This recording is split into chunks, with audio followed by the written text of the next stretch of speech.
दोस्तों, इस फिल्म का नाम है सेरेनिटी, जो साल 2019 में रिलीज हुई थी। इसकी कहानी में एक रहस्यमयी द्वीप होता है जहां पर डिल नाम का एक आदमी फंसा हुआ है।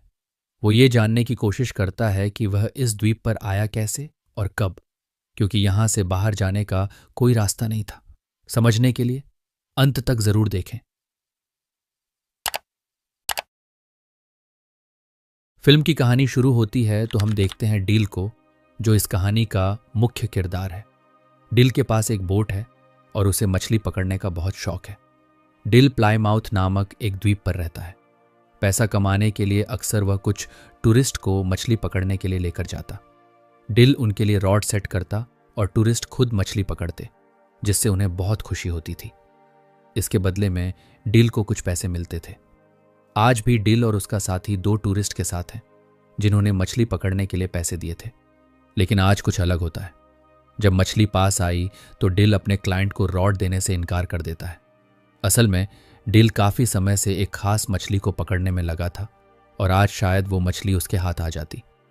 रॉड न देने पर वो टूरिस्ट गुस्सा हो जाते हैं, मगर डिल उन्हें चाकू दिखाकर चुप कर देता है। बदकिस्मती से इतनी कोशिशों के बावजूद वो टूना मछली उसके हाथ नहीं आती। अब उन्हें इन टूरिस्ट को पैसे भी वापस देने थे। हालांकि डिल के लिए ये कोई बड़ी बात नहीं थी, लेकिन ड्यूक बहुत निराश था क्योंकि उसे अपनी पोती की यूनिवर्सिटी की फीस भरनी थी। डिल उससे वादा करता है कि वह उसे पैसे दे देगा। इसके बाद वह अपनी दोस्त डायना से मिलने गया। डायना उसे कुछ पैसे देती है जब वह उसके साथ समय बिताता है। डिल उससे उसके बेटे के बारे में पूछता है। उसे भी बोट्स और फिशिंग का बहुत शौक था। दरअसल डील चाहता था कि वह ड्यूक को जाने दे ताकि वह किसी ऐसी जगह काम कर सके जहां उसे अच्छे पैसे मिले। इसके बाद वह एक बार में जाता है। बारटेंडर से बातचीत के दौरान हमें पता चलता है कि यहाँ के लोगों को एक दूसरे के बारे में छोटी से छोटी बात भी पता होती है। अब ऐसा क्यों है, ये हम आगे जानेंगे। बारटेंडर कहता है कि तुमने 4 बार उस मछली को पकड़ने की कोशिश की है, तुम्हें उसे कोई नाम देना चाहिए। तो डिल कहता है कि उसका नाम जस्टिस है। रात में वह ड्यूक को पैसे देने गया और बताता है कि कल हम दोबारा समुद्र में जाएंगे। ड्यूक पूछता है कि हमारे साथ कितने क्लाइंट्स जा रहे हैं, तो डील बताता है कि हम अकेले जाएंगे क्योंकि वह किसी भी हालत में उस मछली को पकड़ना चाहता था। ड्यूक को उसका फैसला सही नहीं लगता क्योंकि इसमें उनके पैसे लग रहे थे। रात को डील जब अपने घर में था तो उसे अपने बेटे की याद आती है, जो तलाक के बाद अब उसकी पत्नी के पास है। उसे भी अपने पिता की तरह फिशिंग का बहुत शौक था। अगले दिन वह ड्यूक के साथ बोट लेकर समुद्र में गया। पूरा दिन इंतजार करने के बावजूद भी उन्हें वो मछली नहीं मिल सकी, जिससे डिल बहुत निराश था। वापस आने पर वो ड्यूक से कहता है कि तुम मेरे लिए बैड लक हो। जब से तुम्हारी पत्नी मरी है तब से तुम्हारी किस्मत ही खराब है। ये सुनकर ड्यूक को बहुत बुरा लगता है और वो गुस्से में अपना सामान लेकर वहां से चला जाता। लेकिन दरअसल डील ने यह जानबूझकर किया था ताकि ड्यूक कहीं और काम ढूंढ ले। रात में बार आने पर बारटेंडर उसे समझाता है कि वो उस मछली को पकड़ने की जिद छोड़ दे, लेकिन डिल उसकी बात नहीं सुनता। तभी उससे मिलने वहां कैरेन आती है, जो दरअसल डिल की एक्स वाइफ है। डिल जानता था कि वो यहां किसी मकसद से आई है। अपनी बोट पर ले जाने के बाद वो उससे पूछता है, तुम्हें मुझसे क्या चाहिए। उनकी बातों से हमें पता चलता है कि डिल पहले आर्मी में था, किसी कारण उसने वो नौकरी छोड़ दी। कैरेन कहती है कि तुम ठीक थे और मैं गलत। दरअसल डील से तलाक लेने के बाद कैरेन ने फ्रैंक से शादी कर ली थी। फ्रैंक एक अमीर इंसान था, मगर अच्छा इंसान नहीं था। वो कैरेन को मारता और हमेशा उस पर नजर रखता। उसका पागलपन और भी बढ़ गया है। डिल उससे अपने बेटे पैट्रिक के बारे में पूछता है तो कैरेन रोने लगती है। वो कहती है कि पैट्रिक हमेशा सहमा हुआ अपने कमरे में रहता है। उसे यह सब सुनना न पड़े, इसलिए वो पूरा दिन कंप्यूटर पर गेम्स खेलता है। उसके टीचर्स का कहना है कि वह बहुत होशियार है, लेकिन अब वह बहुत चुप चुप रहता है। डिल कहता है कि तुम उससे तलाक ले लो, तो कैरेन कहती है मैं ऐसा नहीं कर सकती, वो मुझे मार देगा, और इसीलिए वो यहाँ आई थी। दरअसल वह चाहती थी कि वो और डिल मिलकर फ्रैंक को मार दें। वो उसे मछली पकड़ने के बहाने बोट पर लाएगी और इस काम के लिए वह उसे $10 मिलियन देने के लिए भी तैयार थी। लेकिन डील इस पर मना कर देता है क्योंकि वह किसी को मारना नहीं चाहता था। कैरेन के जाने के बाद एक सूट पहने आदमी डील को ढूंढते हुए आता है। दरअसल वो कई दिनों से डील पर नजर रख रहा था, मगर वो डील से मिल नहीं पाता। अगली सुबह जब डिल समुद्र में नहाने गया तो उसे अपने बेटे की आवाज़ सुनाई दी और एक पल के लिए उसे उसका चेहरा भी दिखाई दिया। इस बीच हमें फ्रैंक और कैरेन के चिल्लाने की आवाज़ें सुनाई देती हैं। हम पैट्रिक को देखते हैं जो अपने कमरे में था। यानी इन बाप बेटे के बीच कुछ तो कनेक्शन है। खैर, उधर कैरेन का पति फ्रैंक होटल पहुंच गया था जहां कैरेन रुकी थी। उसे देखकर कैरेन घबरा जाती है क्योंकि वो 2 दिन बाद आने वाला था। आते ही वो कैरेन को टॉर्चर करता है। अगले दिन डिल एक लोकल शॉप से फिशिंग का सामान लेने गया। तब वहां काम करने वाली औरत उसे बताती है कि लोग फ्रैंक को लेकर चर्चा कर रहे हैं कि वो 1 घंटे तक अपनी पत्नी को बेल्ट से मारता रहा और कैरेन के मुंह से आवाज तक नहीं निकली। डिल इस बारे में बात किए बिना वहां से चला गया। बोट के पास आने पर उसने देखा कि फ्रैंक कैरेन के साथ उसका इंतजार कर रहा था। फ्रैंक कहता है, मेरी पत्नी ने बताया कि तुम हमें फिशिंग पर नहीं ले जाओगे। डिल कहता है, मैंने कुछ नियमों का उल्लंघन किया है, इसलिए मैं किसी को अकेले बोट पर नहीं ले जा सकता। फ्रैंक कहता है, इस छोटे से आइलैंड पर कानून पैसों के आगे हार जाता है, तो तुम इस बात की फिक्र मत करो। लेकिन डिल फिर भी इसके लिए नहीं मानता। तब फ्रैंक कहता है, हर आदमी की कोई कीमत होती है। मैं कल यहां आऊंगा और तुम मुझे फिशिंग पर ले जाओगे। इसके बाद वह वहां से जाने लगता है। इस बीच वही अनजान आदमी डील को ढूंढते हुए उसके पास आता है, लेकिन इस बार भी डील उसकी बात सुने बिना वहां से निकल जाता है। वो आदमी अपनी घड़ी देखकर कहता है, मैं 20 सेकंड लेट हो गया, कुछ तो गड़बड़ है। बाद में डिल एक मछली बेचने जाता है जहां कार्लोस उसे बताता है कि तुम्हें कोई ढूंढ रहा था, लेकिन डिल को इसमें कोई दिलचस्पी नहीं होती। फिर वह डायना के बिल्ली को देने जाता है जो गुम हो गई थी। डायना कहती है, मैंने सुना कि कैरेन ने तुमसे मदद मांगी थी। तुम एक अच्छे इंसान हो, मुझे लगता है कि तुम्हें उसकी मदद करनी चाहिए। वहां से निकलने के बाद ड्यूक उससे मिलने आया। वह कहता है, फ्रैंक तुम्हें सिर्फ एक टूर के लिए $10,000 देने वाला है। मुझे अपनी पोती की फीस देनी है, तुम्हें उसकी ऑफर मान लेनी चाहिए। डिल कहता है, मैं तुम्हारी बात क्यों मानूं? तो ड्यूक कहता है, मैं जानता हूं तुम ये सब क्यों कर रहे थे, लेकिन मुझे तुम्हारी रहम की जरूरत नहीं, मुझे तुम्हारी मदद चाहिए। अब ड्यूक की मदद करने के लिए डिल मान जाता है। बाद में कैरेन फिर से डिल से मिलने आती है। डिल कहता है, मैं उसे सिर्फ फिशिंग पर ले जाऊंगा, मैं उसे मारने वाला नहीं हूं। तो कैरेन कहती है, वो मुझे और पैट्रिक को मार देगा। मैं जानती हूं कि तुम उससे बात करते हो, वो अपने कंप्यूटर से तुम्हें सुन सकता है, तुम दोनों एक दूसरे से जुड़े हुए हो। डिल उसकी बात का कोई जवाब नहीं देता। खैर, बाद में जब वह और ड्यूक समुद्र में होते हैं तो डिल अपने दिल की बात कह देता है कि उसे यहाँ कुछ गड़बड़ लग रही है। फिशिंग के दौरान डिल फ्रैंक से पूछता है कि क्या उसके बच्चे हैं। तो फ्रैंक कहता है, मेरा एक सौतेला बेटा है, मैंने उससे दोस्ती करने की बहुत कोशिश की, लेकिन वो पूरा दिन अपने कंप्यूटर पर लगा रहता है। उसके मैथ्स टीचर कहते हैं कि वो जीनियस है, लेकिन वो पूरा दिन एक बेकार से गेम में लगा रहता है जिसमें एक आदमी पूरा दिन फिशिंग करता है। वो मुझे पसंद नहीं करता। डिल पूछता है, वो तुमसे इतनी नफरत क्यों करता है? तो फ्रैंक कहता है, मैं नहीं जानता, लेकिन एक दिन मैं उसे ही मार दूंगा। ये सुनकर डिल को गुस्सा आ जाता है, लेकिन इससे पहले कि वो कुछ करता, उनके हुक में एक बहुत बड़ी शार्क फंस जाती है और वो लोग उसे पकड़ने में लग गए। खैर, वापस आने के बाद डिल कहता है कि कल हम दोबारा से जाएंगे। कैरेन को मौका मिल जाता है बात करने का, इसलिए वो डील को फिर से ऑफर करती है कि वह फ्रैंक को मार दे। कैरेन कहती है कि पैट्रिक भी यही चाहता है। ये सुनकर डिल सोच में पड़ जाता है। ड्यूक ने भी उनकी बातें सुन ली थीं। वह डील से पूछता है, क्या तुम उन लोगों को जानते हो? तो डील कहता है, वो मेरी एक्स वाइफ है।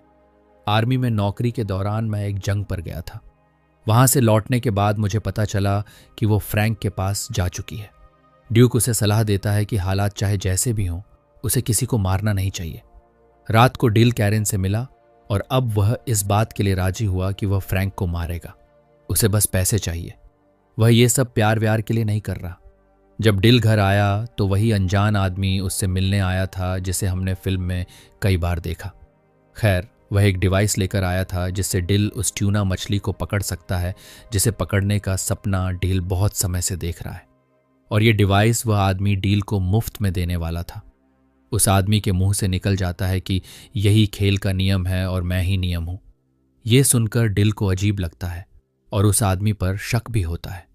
इसलिए वह उसे धमकाता है और पूछता है कि बता, तुम कौन हो?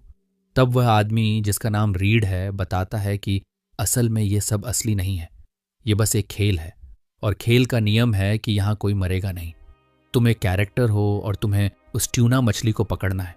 डील को उसकी बातों पर विश्वास तो नहीं होता, मगर इस जगह को लेकर उसे हमेशा शक रहता था। उसे याद ही नहीं था कि वह कब यहाँ आया और कितने समय से यहाँ है। वैसे यहाँ दर्शक ये जान जाते हैं कि ये खेल शायद उसके बेटे ने ही डिजाइन किया है, मगर क्यों और किस लिए? रीड का कहना था कि पिछले कुछ दिनों से गेम में गड़बड़ है, यानी जिसने ये गेम बनाया है शायद वह चाहता है कि अब तुम उस आदमी फ्रैंक को मारो, मगर मेरे नियमों के मुताबिक इस द्वीप पर किसी को भी मारना मना है। इसलिए मैं तुम्हें नियम बताने आया हूं, और मुझे खुद भी नहीं पता कि जिसने ये गेम बनाया है वह नियम क्यों बदल रहा है। डील को उसकी बात बकवास लगती है। अगली सुबह डील ने महसूस किया कि वह अलार्म से पहले उठ नहीं पाता, जो इस बात की ओर इशारा करता है कि शायद सच में वह किसी गेम में है। हर जगह उसे बस एक ही बात सुनने को मिल रही थी, जाओ और उस मछली को पकड़ो। डिल याद करने की कोशिश करता है कि आखिर वह इस द्वीप पर आया क्यों और कब, मगर उसे अपने दिमाग में ऐसी कोई भी याद नहीं मिलती। वह अपनी गाड़ी में बैठकर काफी आगे निकल जाता है, और अब उसे महसूस होने लगता है कि यह सब सच नहीं है। वह खुद से बातें कर रहा था। तभी उससे मिलने डायना का बेटा सैमसन आता है। वह कहता है, आपको किसी की जरूरत थी, क्या मैं आपके साथ काम कर सकता हूं? इस पर डील हंसने लगता है और कहता है, जब मैंने तुम्हें इस गेम से मांगा था तब तुम मुझे नहीं मिले, और अब यह गेम मुझे सब कुछ दे रहा है। डिल वहां से चला गया। अपना शक दूर करने के लिए वह स्टोर के मालिक से कुछ सवाल पूछने लगा, मगर वह हमेशा बात को बदल देता है। फिर डिल फोन करके ये पता करने की कोशिश करता है कि रीड असली है या नहीं। उसे जवाब मिला कि रीड असली है। सबसे तंग आकर डिल बार में गया ताकि वह ड्रिंक कर सके, लेकिन बारटेंडर भी उसे वही बात कहता है। वह कहता है, क्या आज तुम फिशिंग करने नहीं जा रहे? तुम्हें काम पर जाना चाहिए। टूरिस्ट्स को मत लेकर जाना, वे हमेशा तंग करते हैं। यानी गेम के नियम उसे फ्रैंक को न मारने के लिए कह रहे थे, लेकिन पैट्रिक के दिमाग में कुछ और ही चल रहा था। दूसरी तरफ दिखाया जाता है कि जब कैरेन की आंख खुली तो उसने फ्रैंक को बाथरूम में घायल पाया। पिछले रात 6 लोगों ने उसे मारा था। दरअसल यह काम ड्यूक का था। उसने ही फ्रैंक को मारने के लिए कुछ लोगों को पैसे दिए थे ताकि वह आज बोट पर ना आ सके। ड्यूक डील से कहता है, मैंने तुम्हारे लिए जो सही लगा मैंने वही किया। इस बात से डील को बहुत गुस्सा आता है। जख्मी होने के बावजूद कैरेन फ्रैंक को मना लेती है कि वह फिशिंग पर जाए। डिल समुद्र के किनारे निराश बैठा था। तभी रीड उसके पास आता है। डिल कहता है, मुझे कुछ भी समझ नहीं आ रहा कि मैं यहाँ क्यों हूं। मेरी जिंदगी का मकसद क्या है? क्या मैं पागल हो चुका हूं? रीड कहता है, इस बारे में तो मैं भी कुछ नहीं जानता, लेकिन मैं ये जानता हूं कि यहाँ हो क्या रहा है। हम सब किसी का सपना है, और हमारे बारे में सिर्फ वही जानता है जिसने हमें बनाया है, और शायद तुम जानते हो कि वो कौन है। तो डील कहता है, हाँ, वो एक छोटा बच्चा है जो एक अंधेरे कमरे में बैठकर हमें देख रहा है। उसका सौतेला बाप उसकी मां को मारता रहता है। शायद इसी वजह से उसने ये गेम बनाया है, इस उम्मीद में कि शायद एक दिन वह अपने असली पिता को वापस ला सके और अपने सौतेले बाप को सबक सिखा सके। वो चाहता है कि मैं उसे इंसाफ दिलाऊं, इसीलिए मैं आज फ्रैंक को मारूंगा, चाहे कुछ भी हो जाए। इस पर रीड कहता है, अगर तुम यही चाहते हो तो मैं गेम के नियम तोड़ दूंगा। अगर हमारा निर्माता यही चाहता है तो तुम्हें ऐसा ही करना चाहिए। कैरेन फ्रैंक को बोट पर ले आती है। इस पर डिल भागकर अपनी बोट की तरफ जाता है। दरअसल पैट्रिक ने एक ऐसा गेम बनाया था जिसमें वह अपने पिता के साथ समय बिता सके, लेकिन जैसे जैसे उसके सौतेले बाप का टॉर्चर बढ़ता गया, पैट्रिक के दिल में उसे मारने की आग भी बढ़ती गई। पैट्रिक बस यही चाहता था कि उसे कोई संकेत मिले कि फ्रैंक को मारना गलत नहीं है। इसलिए उसने गेम में डील को सोचने की इजाजत दी ताकि डिल अपने दिल की सुने, और जो भी उसका फैसला हो पैट्रिक भी वही करेगा। यही वजह थी कि गेम उसे बार बार याद दिला रहा था कि उसे बस मछली को पकड़ना है, लेकिन डिल की सोच बदलने लगी थी। खैर, डिल बोट के पास पहुंचता है जहां फ्रैंक और कैरेन पहले से ही मौजूद थे। डिल फ्रैंक को समुद्र में ले जाता है। फ्रैंक की हालत पहले से ही बहुत खराब थी और कैरेन ने उसे नशे में भी रखा था। तभी उन्हें पता चलता है कि बोट पर सैमसन भी है, जो उनके प्लान को बिगाड़ सकता था। लेकिन अंत में जब डिल ने रॉड फ्रैंक के हाथ में थमा दी तो शार्क उसे समुद्र में खींच लेती है और उसका अंत हो जाता है। असल दुनिया में पैट्रिक यानी डील का बेटा अपने सौतेले पिता फ्रैंक को सच में मार देता है और हम समझ पाते हैं कि डील की असली लड़ाई तो मौत के साथ ही खत्म हो चुकी थी। गेम में जो है वो तो बस पैट्रिक के ख्याल हैं। खैर, इस कत्ल के बाद पैट्रिक को मानसिक अस्पताल में रखा जाता है। गेम में हम देखते हैं कि कैरन डील को अलविदा कहती है, लेकिन डील में उसने पैट्रिक को अपनाने की शर्त रखी थी। डील जानता था कि वह बस एक गेम है। तब कैरन रोते हुए कहती है, कभी ना कभी तुम उससे ज़रूर मिलोगे। तभी कैरन वहाँ से गायब हो जाती है और डील के पास एक फ़ोन पर कॉल आता है। कॉल की दूसरी तरफ पैट्रिक था। उसकी आवाज़ सुनकर डील भावुक हो जाता है। पैट्रिक कहता है, मैंने कुछ बहुत गलत किया है। तो डील उसे समझाता है, तुमने जो भी किया अच्छे के लिए किया। पैट्रिक कहता है, मैं भी इन्हीं गेम में कुछ बदलाव करूंगा ताकि मैं तुमसे मिल सकूं। डील बहुत खुश हो जाता है और कहता है, मैं तुम्हारा इंतज़ार करूंगा। कॉल कटने के बाद डील देखता है कि वहाँ सब कुछ बदल रहा है और अगले ही पल हम देखते हैं कि पैट्रिक भी गेम में है। वह डील से मिलने के लिए बोट की तरफ भाग रहा है। उसे देखकर डील बहुत खुश होता है। दोनों एक दूसरे को गले लगाते हैं। गेम में ही सही, लेकिन पैट्रिक अपने पिता के साथ था। और यहीं पर फिल्म का अंत होता है दोस्तों। इस कहानी में बाप बेटे के बीच प्यार को दिखाया गया है। एक पिता की कमी उन्हें ज्यादा महसूस होती है जिनके पिता इस दुनिया से जा चुके हैं। उम्मीद करते हैं हमारी वीडियो आपको पसंद आई होगी। मिलेंगे किसी और कहानी में।